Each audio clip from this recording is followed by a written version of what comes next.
Well, And when you hold up your boss, for I was like about to half a say, million yeah. dollars, it's Yeah, it probably was SummerSlam yeah, '91, yeah, I think. yeah. Yeah. And that was the thing too, is like if you read that letter, it's not like he it's not like he was holding him up per se, but he was asking an exorbitant amount, saying basically, look, I want exactly what Hulk Hogan gets. Mm-hmm. That's the deal. If I don't get that, then I don't want to perform anymore. I'm not going to perform. The way it was took was, okay, well, if I don't pay you, you're not going to show up. He Yeah. didn't say I'm going to show up. He just said that, I'm not going to perform as I had been, right? That was the downfall. I think honestly, I think I think things, so too. yeah, I think things like that. I think anytime you're doing business negotiations in anything,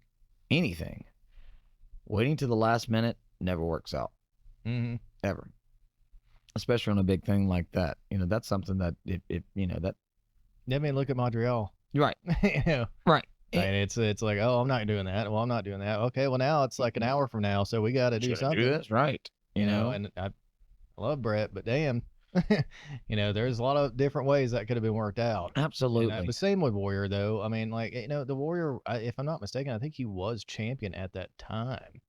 Oh, no, not take that back. It would have been after WrestleMania 7. Right. So It was him and yeah, Hogan Hogan, versus Slaughter and Mustafa, and Yeah. that was a SummerSlam, and he went in and said, match made in heaven and hell. yeah, Yeah. and that's the thing too, is from Vince's standpoint, he literally he tried to lay out and I'll tell anybody, as a in the entertainment industry, if somebody is willing to open up their books and show you how much money you make for them and lay it out to you, that's unheard of. Mm-hmm. It's just not how it's done. You know what I'm saying? I mean, everybody keeps their cards close to their chest.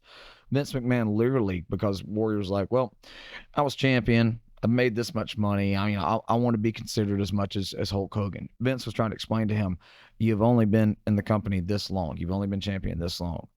Do you really want to match numbers compared to Hulkamania going all the way back to 84? I can't do that. I can't. The boom and everything. That's not, yeah. And so it was a misunderstanding. Bad, Yeah. that's all it is. And egos. Oh yeah, that's a definite big one. Egos. Especially, when Warrior would come back in 96 or so. Yeah. They bring him back for that. Like, he only wrestled, I think, like 3 or 4 times. Yes. And they wanted to. And have you heard about that interview, or his job interview?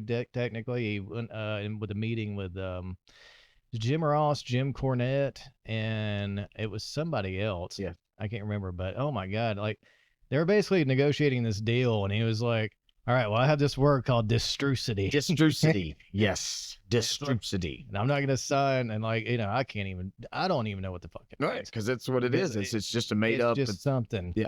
And, Distrucity. he had like his whole little like work gym, and that he wanted promoted all over WWF. Yep. And then they had to buy out like $500,000 or something. Warrior Wrestling School of comic books. They bought, yeah, it was right. It was $1 million. Oh, really? That's how much money we're playing with. It was $1 million in comic books that they thought was going to sell.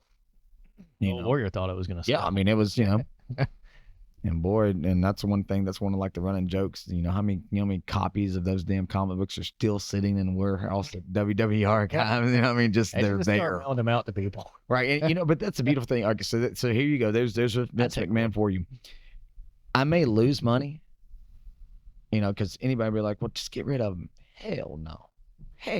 That's too much money just sitting there. Some way, somehow, I'm going to find a way. Eventually, one day, I will make money off that. We ain't burning them. We ain't throwing away. We ain't giving them away. Sit them there for a minute. Yeah. And because I guarantee you right now, if you'd have put, a bundle of Warrior comic books, somebody's buying them. Of course. Yeah, especially now. All right.